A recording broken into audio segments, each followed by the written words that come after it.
नमस्कार, मैं मोनिका राणा। ये है हिमाचल 365 और आप देख रहे हैं इलक्वेस्ट न्यूज चैनल। चलिए शुरू करते हैं आज की खबरों के साथ। हिमाचल में 15 अगस्त के बाद लग सकती है बंदिशें, बढ़ रहे कोरोना के मामले।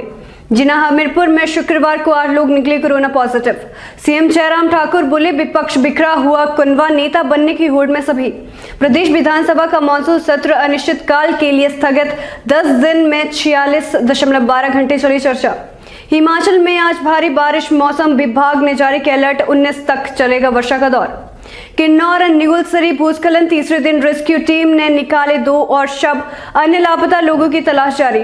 कृषि उपकरणों के लिए 1284 लाख रुपए जारी। किन्नौर में 50 करोड़ का प्रोजेक्ट। कर्ज में डूबी हिमाचल सरकार ने नहीं वसूला 437.17 करोड़ का टैक्स। जिला हमीरपुर के वीडियो कार्यालय में चलाया गया सफाई अभियान। अब खबरें विस्तार से। हिमाचल में 15 अगस्त के बाद लग सकती है बंदिशें, बढ़ रहे कोरोना के मामले। हिमाचल में कोरोना के मामलों में कमी नहीं आई तो प्रदेश सरकार 15 अगस्त के बाद और बंदिशें लगा सकती है। मुख्यमंत्री जयराम ठाकुर ने विधानसभा सदन में इसके संकेत दिए हैं। उन्होंने कहा कि पहली और दूसरी लहर से निपटने के बाद हम तीसरे दौर में प्रवेश न हो, इसके लिए सबको ध्यान देने की जरूरत होगी। सभी को नियमों का पालन करना होगा। लोगों का जीवन बहुत ही महत्वपूर्ण है। मामले कम नहीं हुए तो बंदिशें लगनी होंगी। जिला हमीरपुर में शुक्रवार को 8 लोग निकले कोरोना पॉजिटिव। हमीरपुर जिला में शुक्रवार को 8 लोग कोरोना पॉजिटिव पाए गए हैं। मुख्य चिकित्सा अधिकारी डॉक्टर आर.के. अग्निहोत्री ने बताया कि शुक्रवार को जिला में कुल 1566 सैंपल कोरोना जांच के लिए भेजे गए, जिनमें से 8 पॉजिटिव निकले। Doctor R K. अग्निहोत्री ने बताया कि शुक्रवार को रैपिड एंटीजन टेस्ट के लिए कुल 1353 सैंपल लिए गए, जिनमें से 5 पॉजिटिव पाए गए, जबकि आरटी-पीसीआर टेस्ट में 3 लोगों की रिपोर्ट पॉजिटिव आई है। सीएम जयराम ठाकुर बोले, विपक्ष बिखरा हुआ कुनबा, नेता बनने की होड़ में सभी। प्रदेश विधानसभा अध्यक्ष के इस्तीफे को लेकर विपक्ष के सदन से वॉकआउट करने के मामले में मुख्यमंत्री जयराम ठाकुर ने सदन में कहा कि विपक्ष बिखरा हुआ कुनबा है, सभी में नेता बनने की होड़ लगी है। विपक्ष के नेता अपने दूसरे सदस्यों को बोलने का मौका नहीं देना चाहते हैं। होना यह चाहिए कि वे सदस्यों को पहले बोलने का मौका दे।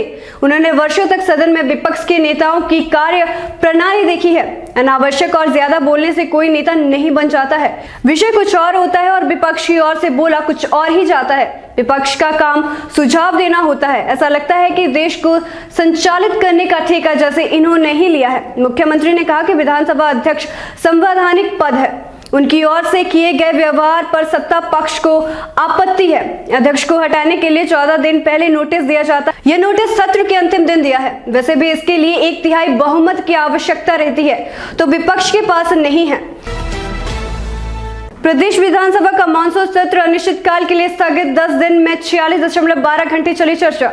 हिमाचल प्रदेश विधानसभा मानसून सत्र के बाद आज अनिश्चितकाल के लिए स्थगित हो गया है। विधानसभा अध्यक्ष विपिन परमार ने बताया कि सत्र गत 2 अगस्त को शुरू हुआ था तथा इस दौरान सदन की 10 बैठक हुई। पहले दिन पूर्व मुख्यमंत्री स्वर्गीय वीरभद्र सिंह जी और भारतीय जनता पार्टी के विधायक स्वर्गीय नरेंद्र बरागटा के निधन शोक व्यक्त किया गया। 10 दिन के सत्र में 2 गैर सरकारी दिवस थे। सदन के दौरान 2 सरकारी विधेयक विधानसभा सदन पटल पर रखे गए, जिनमें एक ही पारित हो सकता था, दूसरा प्रवर समिति को सौंपा गया। सदन में 12 अन्य विषयों पर भी चर्चा हुई। उन्होंने कहा कि सत्र के दौरान उनका यह प्रयास रहा कि सदन में कार्यवाही सौहार्दपूर्ण तरीके से चले। इसके लिए मुख्यमंत्री और विपक्ष के नेता समेत सभी सदस्यों का धन्यवाद करता हूं, जिनकी बदौलत सदन शांतिपूर्ण तरीके से संपन्न हुआ। हिमाचल में आज भारी बारिश, मौसम विभाग ने जारी किया अलर्ट। 19 तक चलेगा वर्षा का दौर। हिमाचल प्रदेश में वीकेंड पर मौसम फिर से तेवर दिखा सकता है। मौसम विभाग द्वारा राज्य में शनिवार को बहुत भारी बारिश होने का अलर्ट जारी किया गया है। विभाग ने राज्य के मैदानी इलाकों सहित शिमला, कुल्लू, मंडी, सोलन, चंबा, सिरमौर व डलहौजी में भारी बारिश होने का पूर्व अनुमान लगाया गया है, जबकि राज्य में 19 अगस्त तक मौसम खराब बना रहेगा। प्रदेश के अधिकतर क्षेत्रों में मौसम खराब बना रहा। आसमान में बादलों के घिरे रहने के साथ साथ धुंध भी घिरी रही। वहीं प्रदेश के कई स्थानों पर शीत लहरें भी चली। किन्नौर निगुलसरी भूस्खलन, तीसरे दिन रेस्क्यू टीम ने निकाले 2 और शव, अन्य लापता लोगों की तलाश जारी। हिमाचल प्रदेश के किन्नौर जिले में निगुलसरी के पास पहाड़ टूटने से हुए भूस्खलन के तीसरे दिन शुक्रवार को मलबे से 2 और शव निकाले गए हैं। अन्य लापता लोगों की तलाश जारी है। मृतकों की संख्या 16 पहुंच गई है। अभी भी 14 लोग लापता हैं। गौरतलब है कि नेशनल हाईवे 5 पर निगुलसरी के पास हुए भूस्खलन के दूसरे दिन गुरुवार को रेस्क्यू टीमों ने मलबे से 4 शव निकाले थे। हादसे के करीब 20 घंटे बाद हिमाचल पथ परिवहन निगम HRTC बस के कुछ टुकड़े और टायरों को भी खोज निकाला गया था। हालांकि बस में सवार यात्रियों में से 14 अब भी लापता हैं। बताया जा रहा है कि भूस्खलन की चपेट में आए टिप्पर, कारों, सुमो और अन्य वाहनों में सवार घायलों और मृतकों को निकाल लिया गया है। अब बस यात्री ही लापता है। वहीं समय बीतने के साथ साथ लापता लोगों के परिजनों की उम्मीदें कम होती जा रही हैं। घटनास्थल पर परिजनों की चीख पुकार है। शवों की हालत इतनी खराब हो चुकी है कि पहचान कर पाना मुश्किल साबित हो रहा है। कृषि उपकरणों के लिए 1284 लाख रुपए जारी, किन्नौर में 50 करोड़ का प्रोजेक्ट। केंद्र सरकार ने बागवानी क्षेत्र में हिमाचल के लिए 50 करोड़ रुपए का बागवानी प्रोजेक्ट मंजूर किया है। बागवानी एवं जल शक्ति मंत्री महेंद्र सिंह ठाकुर ने सदन में विशेष वक्तव्य में कहा कि इसे जिला किन्नौर में स्थापित किया जाएगा। पिछले 3.5 साल से कार्यकाल में जल शक्ति व बागवानी विभाग में बड़े बड़े प्रोजेक्ट स्वीकृत करवाए गए हैं। इस प्रोजेक्ट के तहत जिला किन्नौर में सेब का विकास किया जाएगा तथा इसे क्लस्टर के रूप में विकसित किया जाएगा। वहीं बागवानी मंत्री महेंद्र सिंह ने कहा कि प्रदेश में बागवानों की कृषि उपकरणों से संबंधित लंबित आवेदनों के लिए इस वर्ष 1284 लाख रुपए की पहली किस्त जारी कर दी गई है। कर्ज में डूबी हिमाचल सरकार ने नहीं वसूला 437.17 करोड़ का टैक्स। हिमाचल प्रदेश में बेशक सरकारें धड़ाधड़ कर्ज लेती रही हों, लेकिन सरकारी महकमे ठीक से सरकार के धन की वसूली नहीं कर पाए हैं।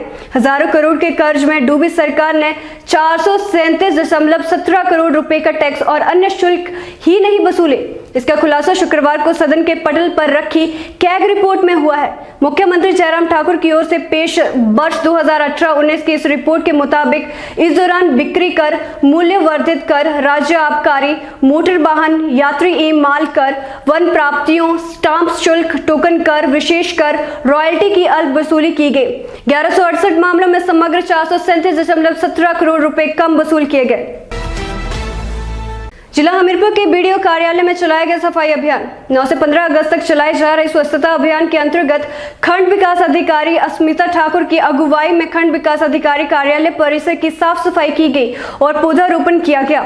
अस्मिता ठाकुर ने बताया कि इस अभियान के दौरान कार्यालय के सभी अधिकारियों और कर्मचारियों ने कार्यालय परिसर की साफ सफाई की और प्लास्टिक कचरा एकत्रित किया। उन्होंने बताया कि स्वच्छता अभियान हमीरपुर विकासखंड के सभी पंचायतों में चलाया जा रहा है, जिसमें कि जल स्रोतों, रास्तों एवं नालियों और सरकारी कार्यालयों की सफाई करवाई जा रही है। इस मुहिम को सफल बनाने हेतु पंचायतों, स्वयं सहायता समूहों, महिला मंडल और युवक मंडल के सदस्यों द्वारा भरपूर योगदान दिया जा रहा है। इस कड़ी में शुक्रवार को ग्राम पंचायत देई का नौड़, कुठेड़ा, रोपा और अणु के विभिन्न गांवों में जल स्रोतों, रास्तों एवं नालियों की सफाई करवाई गई। तो फिलहाल के लिए बस इतना ही। मैं मोनिका राणा आपसे विदा लेती हूँ। देखते रहिए हिलकर। धन्यवाद।